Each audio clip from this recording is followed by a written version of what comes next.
Number 4, প্রতিবেশীকে যে কষ্ট দেয় এই লোকও জান্নাতে যেতে পারবে না। জান্নাতে যাওয়ার ক্ষেত্রে বড় বাধা হলো এই বদভ্যাস এবং খারাপ জিনিস, এই অপরাধ, প্রতিবেশীকে কষ্ট দেওয়া। এটাকেও আমরা অনেকে গুনাহের কাজ মনে করি না। নাম্বার 5, অহংকারী ব্যক্তি যে অহমিকা দেখায়, দম্ভ করে, গরিমা নিয়ে চলে, মানুষকে মানুষ মনে করে না।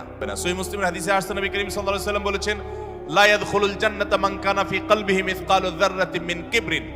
যেই ব্যক্তির অন্তরে যাররা পরিমাণ অহংকার থাকবে, দম্ভ থাকবে, এই মুতাকাব্বির অহংকারী ব্যক্তি জান্নাতে কখনো প্রবেশ করবে না।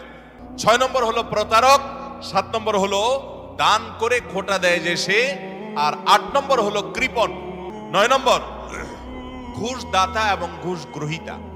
জান্নাতে যাওয়ার ক্ষেত্রে ঘুষ দেওয়া নেওয়া এটা একটা বড় বাধা।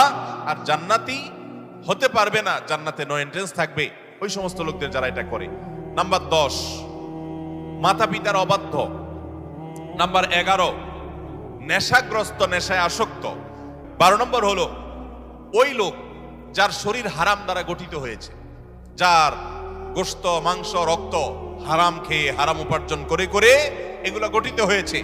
এই সম্পর্কে মুসনাদ আহমদের হাদিস আছে, নবী করিম সাল্লাল্লাহু আলাইহি ওয়াসাল্লাম বলেছেন, যে শরীর হারাম দ্বারা বৃদ্ধি হয়েছে, হারাম দ্বারা গঠিত হয়েছে, সে শরীর জান্নাতে প্রবেশ করবে না।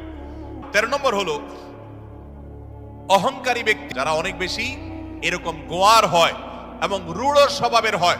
স্বভাবটাই হলো রূঢ়, স্বভাবটাই হলো রুষ্ট।